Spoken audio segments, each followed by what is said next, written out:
आज हम BA first year second same का एक चैप्टर आपके सामने लेके आए हैं जिसका नाम है अपक्षय। इस चैप्टर के अंदर आज हम इसका फर्स्ट पार्ट करने जा रहे हैं जिसके अंदर हम पढ़ेंगे अपक्षय है क्या, अपक्षय के प्रकार कितने हैं और उन्हीं 3 प्रकारों में से एक पहला पार्ट जो है आपका भौतिक अपक्षय वो आज हम कवर करेंगे। लेकिन अपक्षय को जानने से पहले हमें क्या करना पड़ेगा, एक पीछे हमने एक लेसन पढ़ा था उसके अंदर जाना पड़ेगा और उस लेसन के अंदर हमने पढ़ा था अंतर्जात प्रक्रियाएं और बहिर्जात प्रक्रियाएं या अंतर्जात बल और बहिर्जात बल। अंतर्जात बल क्या होते हैं, जो पृथ्वी के आंतरिक भागों से पैदा होते हैं वो होते हैं आपके अंतर्जात बल।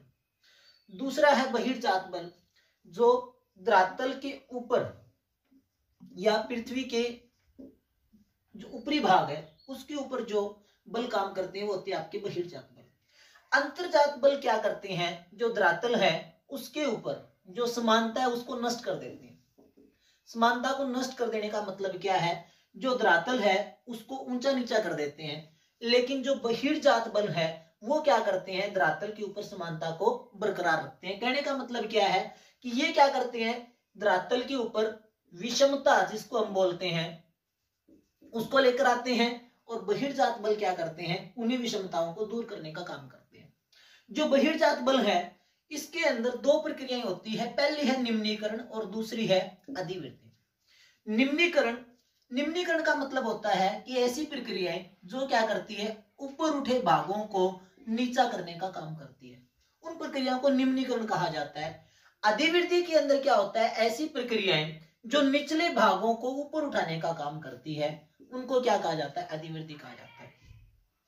इसके अंदर निम्नीकरण के अंदर एक प्रोसेस आता है जिसको क्या कहा जाता है, अनाच्छादन। नाम भी सुना होगा, डेनुडेशन जिसको बोला जाता है। अनाच्छादन के अंदर क्या होता है, अनाच्छादन के अंदर 3 प्रोसेस शामिल होती है, अपक्षय, अपर्दन और परिवहन। अनाच्छादन के अंदर होगी 3 प्रोसेस, अपक्षय, अपर्दन और परिवहन। लेकिन अधिवृद्धि के अंदर अपर्दन प्लस परिवहन और प्लस निक्षेपण की क्रिया शामिल होगी। लेकिन हमारे इस चैप्टर के अंदर सिर्फ एक ही दिया गया है, कौन सा, अपक्षय। तो सबसे पहले हम आते हैं अपक्षय होता क्या है। अपक्षय का मतलब क्या होता है, अपक्षय का मतलब होता है किसी भी चट्टान का अपने स्थान के ऊपर पड़े रहकर ही टूट फूट जाना। यानी किसी प्रकार की जो चट्टान है अगर वो अपने स्थान के ऊपर ही टूट फूट रही है तो उस प्रक्रिया को क्या कहा जाता है, अपक्षय कहा जाता है। यानी कोई चट्टान किसी भी बल के कारण अपने स्थान के ऊपर ही टूट फूट हो रही है, उसके अंदर उसका चूर्ण बन रहा है, उसके टुकड़े हो रहे हैं, तो उस प्रक्रिया को क्या कहा जाता है, अपक्षय कहा जाता है। अपर्दन क्या होता है, दूसरी प्रोसेस है, इसी से रिलेटेड है। अपक्षय के बाद दूसरी प्रोसेस है अपर्दन। अपर्दन के अंदर क्या होता है, यहां हमने पढ़ा कि चट्टान का अपने स्थान के ऊपर टूटना फूटना क्या कहलाता है, अपक्षय कहलाता है। और उसी चूर्ण का जो चट्टान के टूटने फूटने से बना है उसका दूसरे स्थान के ऊपर चले जाना जिसको हम बोलते हैं परिवहन। यानी जब अपक्षय और अपक्षय के साथ परिवहन की क्रिया शामिल होगी तो उसको क्या कहा जाएगा, अपर्दन कहा जाएगा। लेकिन इस चैप्टर के अंदर हमारे सामने सिर्फ एक ही चीज दी गई इनमें से, वो है आपका अपक्षय। तो यहां से आपको पता चल गया होगा अपक्षय होता क्या है। अपक्षय का मतलब क्या होता है, चट्टान का अपने स्थान के ऊपर ही टूटना फूटना क्या कहलाता है, अपक्षय कहलाता है। यानी अपक्षय क्या है, एक स्थैतिक क्रिया है। स्थैतिक क्रिया का मतलब क्या होता है, एक स्थान के ऊपर होने वाली क्रिया। उसके बाद दूसरी चीज है अपक्षय के प्रकार कितने हैं। अपक्षय के 3 प्रकार हैं, जिसमें पहला है आपका भौतिक अपक्षय, दूसरा है आपका कौन सा, रासायनिक अपक्षय और तीसरा आपका कौन सा है, जैविक अपक्षय। 3 प्रकार दिए गए हैं, तीनों में से पहला पार्ट आज हम कंप्लीट करेंगे, भौतिक अपक्षय क्या होता है। भौतिक अपक्षय जैसे कि नाम से पता चल रहा है कि एक ऐसा अपक्षय है जिसके अंदर भौतिक कारकों का योगदान होता है। भौतिक कारक कौन कौन से हैं, जिसमें पहला है आपका सूर्यतप, दूसरा है आपका पाला, तीसरा है दाब मुक्ति और चौथा है आपका क्रिस्टलन। यानी भौतिक अपक्षय के 4 साधन आपके सामने दिए गए हैं। कौन कौन से, पहला सूर्यतप है, दूसरा पाला है, तीसरा दाब मुक्ति है और चौथा जो दिया गया है वो है लवण क्रिस्टलन। अब इनमें से एक एक को हम बारी बारी से डिस्कस करेंगे। जिसमें पहला जो दे रखा है वो है आपका कौन सा, सूर्य तप।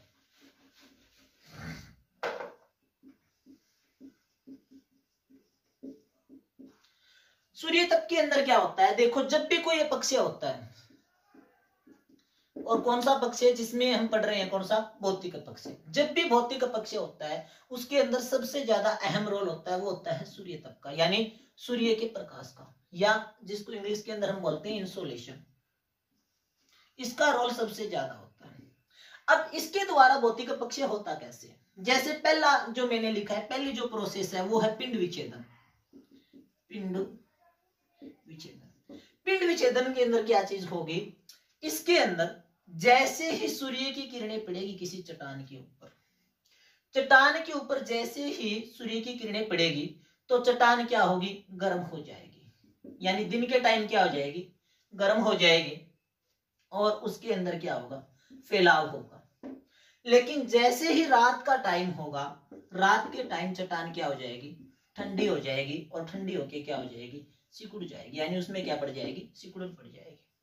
अब जैसे ही ये प्रोसेस होगी, एक बार फैलाव हो रहा है और दूसरी बार क्या हो रहा है, सिकुड़न की प्रक्रिया हो रही है, इसी के कारण चट्टानें क्या हो जाएगी, छोटे छोटे टुकड़ों के अंदर टूट जाएगी, और इसी को क्या कहा जाता है, पिंड विच्छेदन। यानी दोबारा से एक बार बता देता हूं कि जैसे ही दिन के अंदर सूर्य की किरणें किसी चट्टान के ऊपर पड़ती है तो चट्टान क्या हो जाती है, गर्म हो जाती है, और गर्म हो जाने के कारण क्या हो जाती है, चट्टान फैल जाती है। लेकिन जैसे ही रात का टाइम आता है, सूर्य की किरणें तो नहीं पड़ेगी उस चट्टान के ऊपर, तो चट्टान क्या हो जाती है, ठंडी हो जाती है, और ठंडी होने के कारण चट्टान क्या हो जाती है, सिकुड़ जाती है। इसी प्रक्रिया के कारण, क्योंकि एक बार फैलाव हो रहा है, दूसरी बार क्या हो रहा है, चट्टान के अंदर सिकुड़न पैदा हो रही है, इसी कारण चट्टान के अंदर क्या हो जाता है, दरार पड़ जाती है, और चट्टान टुकड़ों के अंदर बट जाती है, और इसी को क्या कहा जाता है, पिंड विच्छेदन कहा जाता है। दूसरा है कणिका में विखंडन। कणिका में विखंडन, अब इसके अंदर क्या होगा, कणिका में विखंडन के अंदर जैसे कि आपको पता है कि जो भी चट्टान बनी होती है वो अलग अलग खनिजों से बनी होती है, हर एक चट्टान के अंदर अलग अलग खनिज पाए जाते हैं, और उस चट्टान का जो कलर है वो भी क्या होता है, अलग अलग होता है। अलग अलग खनिजों के बनने के कारण और अलग अलग रंगों से बनने के कारण जो चट्टान है उसके ऊपर जो सूर्य तप है उसका असर भी अलग अलग होता है। ठीक है, सूर्य तप का असर अलग अलग होने का मतलब क्या है कि कुछ एक चट्टानें तो क्या है, जल्दी टूट जाएगी, और कुछ एक चट्टानें हैं वो जल्दी से नहीं टूटेगी। मतलब क्या है, चट्टानें जहां ये हो रहा था, यहाँ एक प्रोसेस हो रही थी, दरार पड़ रही थी, और यहाँ चट्टान टुकड़ों के अंदर बन रही थी, लेकिन यहाँ क्या होगा, यहाँ जो चट्टान है वो कणों के अंदर बट जाएगी, छोटे छोटे कणों के अंदर बट जाएगी, और उनका क्या बन जाएगा, चूर्ण बन जाएगा। चूर्ण बनने के कारण जो प्रोसेस होगी उसको क्या कहा जाता है, कणिका में विखंडन।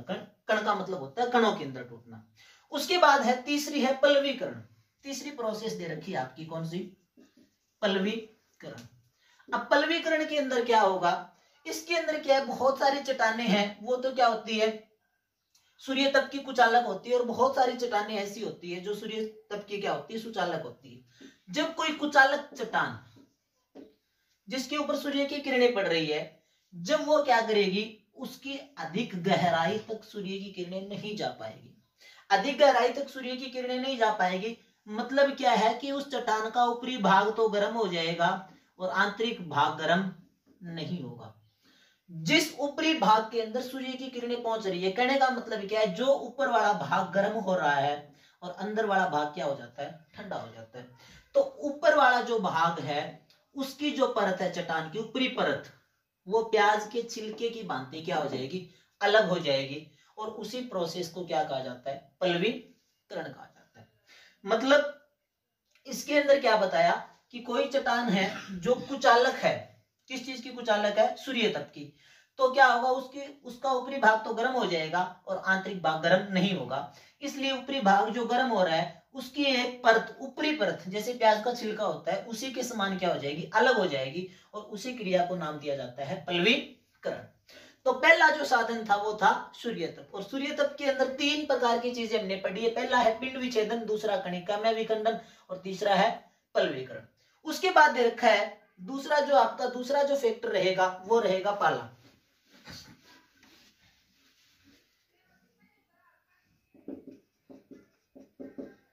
ये वाली जो क्रिया है पाला, जिसको हम तुषार भी बोलते हैं, फ्रोस्ट बोला जाता है इंग्लिश के अंदर, ये क्रिया कहाँ होगी?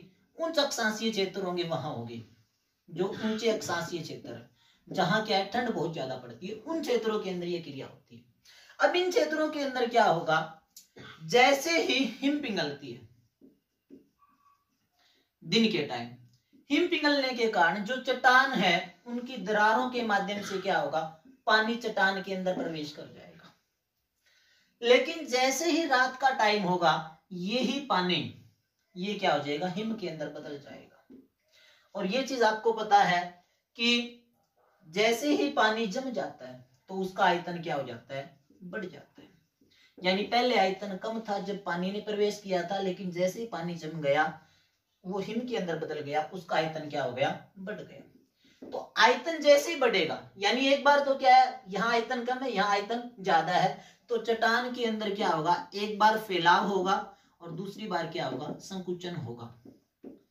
इस प्रोसेस के कारण, क्योंकि एक बार चट्टान फैल रही है और दूसरी बार क्या हो रहा है, उसके अंदर संकुचन हो रहा है, इसी के कारण चट्टान के क्या हो जाते हैं, टुकड़े हो जाते हैं, चट्टान अपने स्थान के ऊपर ही टूटना फूटना शुरू कर देती है। तो ये भी कॉन्सेप्ट किसका एक पार्ट है, भौतिक अपक्षय का, जो किसके कारण हो रहा है, तुषार के कारण या पाला के कारण। तीसरा है दाब मुक्ति। दाब मुक्ति के अंदर क्या होगा, हमने 3 प्रकार की चट्टानें पढ़ी है, जिसमें हमने पढ़ा है अवसादी चट्टान, उसके बाद हमने पढ़ा है आग्नेय चट्टान, और तीसरा हमने पढ़ा है रूपांतरित चट्टान। पहली जो चट्टान आपकी अवसादी चट्टान, ये सबसे ऊपर पाई जाती है, लेकिन जैसे जैसे अवसादी चट्टान अधिक गहराई के अंदर जाएगी, अधिक गहराई के अंदर जाने के कारण क्या होगा, दाब और ताप ये दोनों बढ़ेंगे। जैसे दाब और ताप की क्रिया होगी, वैसे वैसे अवसादी चट्टान है वो आग्नेय और रूपांतरित चट्टान के अंदर क्या हो जाएगी, बदल जाएगी। लेकिन जैसे ही मान लो एक आग्नेय चट्टान है, इसके ऊपर अवसादी चट्टान का क्या है, एक आवरण है, जैसे जैसे क्या होगा, ये अवसादी चट्टान है, ये अपर्दन के कारण, किसके कारण, अपर्दन के कारण इसका ऊपरी भाग हट जाएगा, ये भाग अलग हट जाएगा। अलग हट जाने का मतलब क्या है, जो अंदर वाली चट्टान है, जो कौन सी चट्टान हो सकती है, या तो आग्नेय या रूपांतरित, इसका दाब क्या हो जाएगा, कम हो जाएगा। यानी इसके ऊपर जब दाब ज्यादा था तब तो ये संकुचित थी, यानी संकुचन की प्रक्रिया थी, लेकिन जैसे ही दाब कम हुआ, दाब कम होने के कारण इसका क्या हो जाएगा, फैलाव हो जाएगा, और जैसे ही फैलाव होगा तो क्या होगा, दरार पड़ जाएगी, और दरार पड़ने के कारण चट्टान क्या हो जाएगी, अपने स्थान के ऊपर ही टूट फूट उसके अंदर हो जाएगी, जिसको भी हम क्या कहेंगे, भौतिक अपक्षय। तीसरा दे रखा है लवण क्रिस्टलन। लवण क्रिस्टलन के अंदर क्या होगा, जो आपका लास्ट पार्ट है,